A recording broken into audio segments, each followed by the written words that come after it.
Look at Meta's consumer applications right now, and you see a company dominating the artificial intelligence race. But look closely at their foundational research division today, and you will see an entirely different, darker reality. In early 2026, Meta took a very public victory lap. Through tools like their generative ads recommendation model, they delivered a massive 7% lift in organic video views and drove ad revenue through the roof. To get those numbers, they doubled the computing power dedicated to the GEM model. Within 7 months of launch, their new ad attribution systems hit a multi-billion-dollar annual run rate, driving massive growth. But the engine powering Meta's future is stalling. Internal tests show their next-generation large language model, codenamed Avocado, is failing to keep up with competitors in complex tasks like logical reasoning and software development. The delay is causing intense panic among Meta's leadership. Chief AI scientist Yann LeCun recently announced his departure, and executives are actively discussing the possibility of temporarily licensing rival tech directly from Google. This dynamic exposes Meta's true position in the market. They are winning because they control the interface, where billions of people interact with AI, even as they lose the race to build the smartest foundational brain. To exploit that interface, Meta is deploying autonomous agents. Unlike a standard chatbot that waits for a question and then gives you text, an autonomous agent takes a goal, breaks it into steps, and executes those steps across different software tools on your behalf. This diagram breaks down exactly how Meta embedded that technology into Meta Ads Manager after spending $2 billion to acquire Manus AI.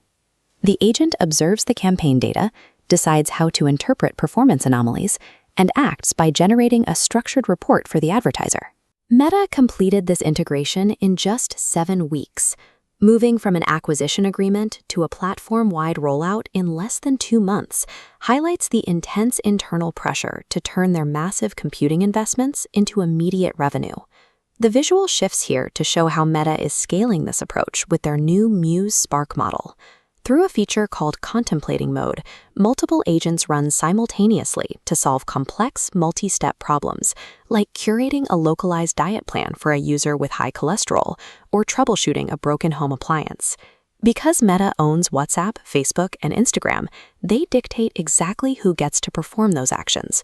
Right now, they are using that distribution power to squeeze third-party developers out of the ecosystem. These exclusion tactics quickly caught the attention of regulators. The European Commission launched an antitrust investigation specifically targeting Meta's decision to ban third-party general-purpose AI assistants from operating on WhatsApp. When Meta tried to appease regulators by replacing the outright ban with a new pricing framework, the Commission rejected it. They found the fees were so restrictive that they functioned as a de facto blockade against rival AI companies. Meta is meticulously building a gated infrastructure. Any business or developer that wants to automate customer interactions across 3 billion daily users will eventually have to pay a toll directly to Meta. Securing this gated infrastructure required Mark Zuckerberg to abandon his highly publicized open-source AI manifesto. To pursue superintelligence, the company is pivoting hard towards closed-source proprietary models. To lead this transition, Meta brought in Alexander Wang as their new chief AI officer. His arrival coincided with a staggering $14.3 billion investment into his company, Scale AI, cementing Meta's new proprietary direction. This shift triggered an immediate internal purge. Meta laid off hundreds of researchers from its fundamental artificial intelligence research unit, prompting Yann LeCun, a fierce open-source advocate, to leave and start his own venture. This personnel upheaval comes alongside severe technical delays.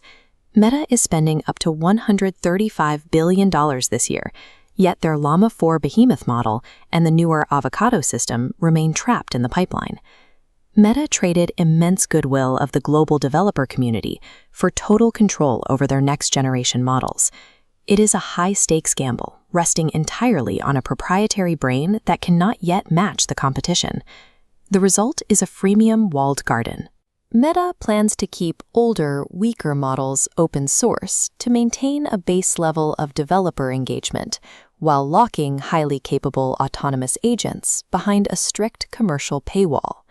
This 3D funnel illustrates the core of their 2026 strategy. Diverse user inputs enter the top, but the high-value agentic actions at the bottom are entirely controlled by Meta's proprietary engine. Whoever controls this interface controls the revenue stream. But that engine has a critical point of failure. If the avocado model cannot be salvaged, Meta executives admit they will be forced to license Google's Gemini to power their own platforms. Relying on Google would turn Meta into a golden wrapper. They would possess the most lucrative billion-user interface on the internet, but remain entirely dependent on their biggest competitor's intelligence to keep it running. Meta has spent 2026 proving they are the absolute masters of product distribution and execution. But until they can build a foundational model that actually works, their walled garden rests on a hollow core.